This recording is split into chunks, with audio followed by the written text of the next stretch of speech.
By the early 8th century, the expansion of the Umayyad Caliphate seemed unstoppable.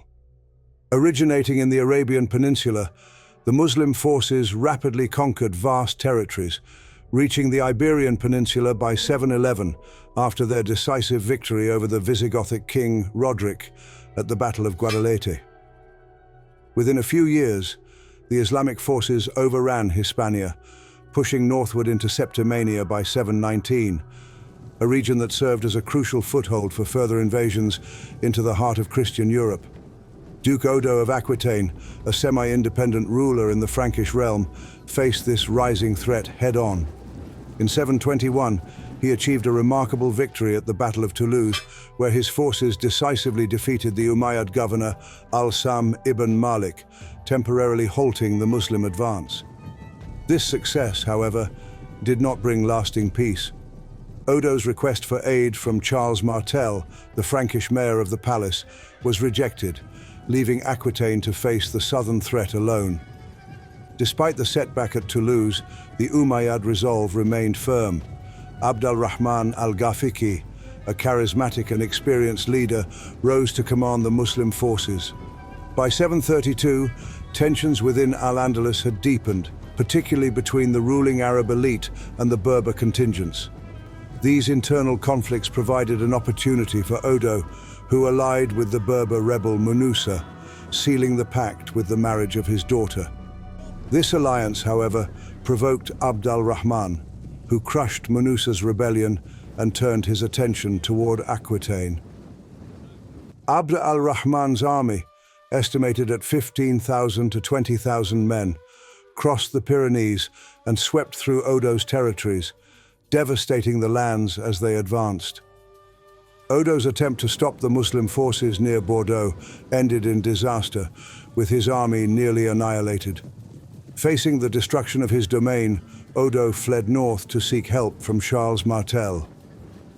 Recognizing the gravity of the situation, Charles began assembling his forces, leading to the pivotal confrontation at the Battle of Tours.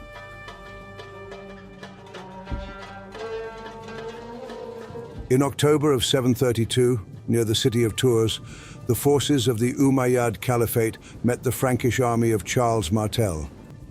al-Rahman's force was predominantly cavalry, Arab and Berber horsemen armed with swords, spears, and bows. Fast, mobile, and battle-hardened, their strength lay in the aggressive mounted charge, but they carried with them the plunder of an entire campaign, wagons of looted treasure that made them wealthy and slowed them down.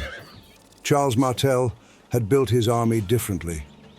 His Franks were veteran infantry, disciplined, immovable, trained to fight in tight formations with shields locked and spears outward. He had chosen his ground carefully, wooded, uneven terrain that would blunt the cavalry's speed and force the fight onto his terms.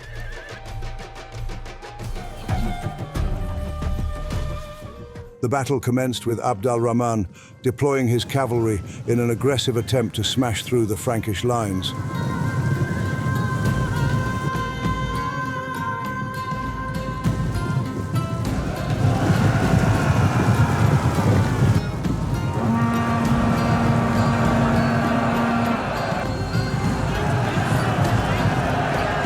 However, the Frankish infantry, well prepared for such engagements, formed a solid shield wall with their spears pointed outward.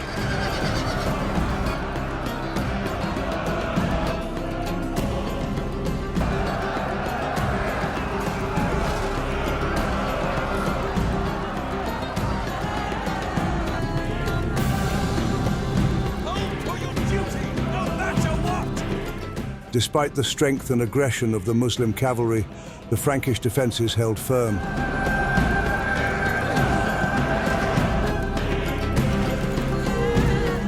Undeterred, al-Rahman ordered his infantry to advance in waves, hoping to exploit any weaknesses in the Frankish lines.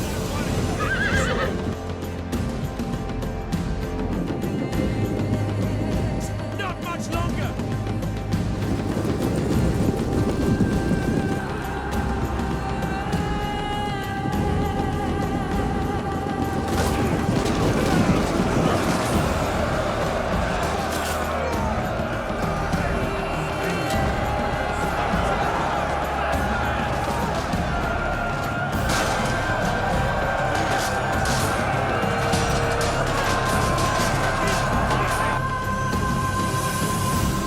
repeated Muslim charges, though fierce, failed to break through the steadfast Frankish formation.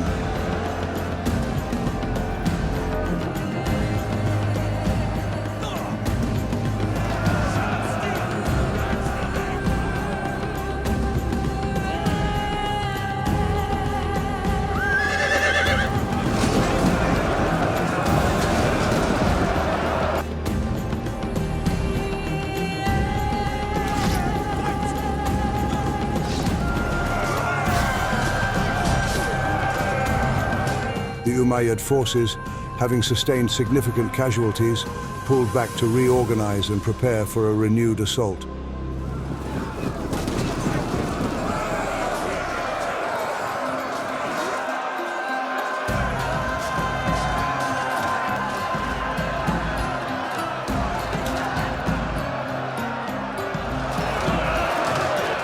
As the Umayyad infantry advanced once more, Frankish reinforcements emerged from the surrounding forest, effectively covering any breaches in their line and bolstering their defenses.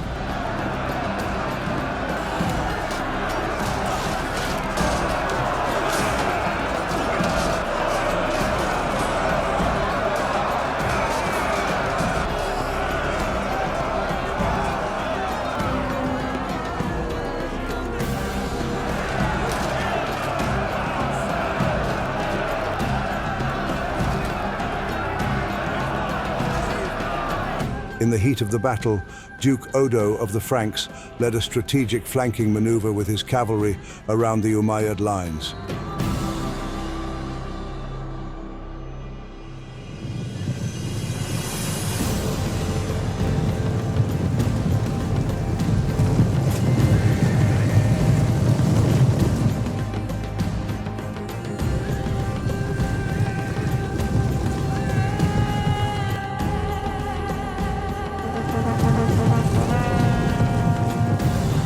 Odo's forces attacked the Muslim camp, aiming to loot and destroy vital supplies.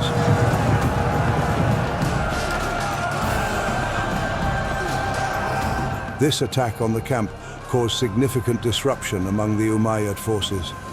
Realizing their camp was under siege, many Muslim soldiers panicked and withdrew from the battlefield to defend their base. Charles Martel seized this opportunity to launch a decisive counterattack, pushing into the disorganized Umayyad camp and engaging the retreating forces.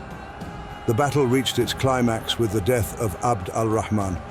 Though this did not immediately lead to a complete rout, it significantly demoralized the Umayyad troops.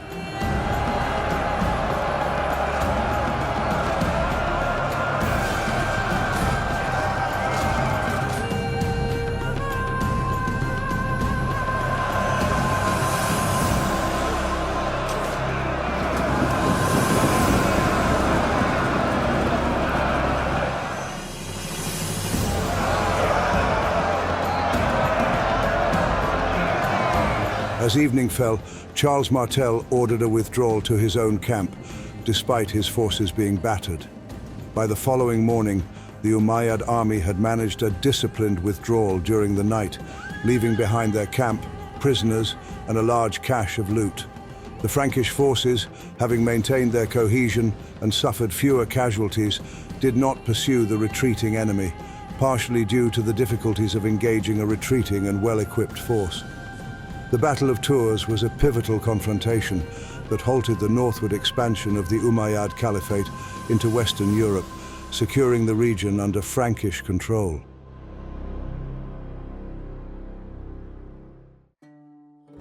The Battle of Tours stopped the Umayyad advance into Western Europe, not permanently, but decisively enough to matter. Abd al-Rahman was dead. His army had retreated in the night. Charles Martel emerged from the battle as the most powerful man in the Frankish world, his reputation forged in the moment everyone needed saving. Within a generation, his grandson Charlemagne would build an empire across that same territory. The Umayyads continued raiding into southern France for years afterward, but they never again assembled a force of this size, never again came this deep, never again came this close to the heart of Europe. Whether Tours truly saved Western Christianity, or whether the Umayyad army was already overextended and would have retreated regardless, historians still debate. The battle's long-term significance has been both celebrated and questioned. What is not in doubt is what happened on the day. Charles Martel held the line, and the world north of the Pyrenees remained Frankish.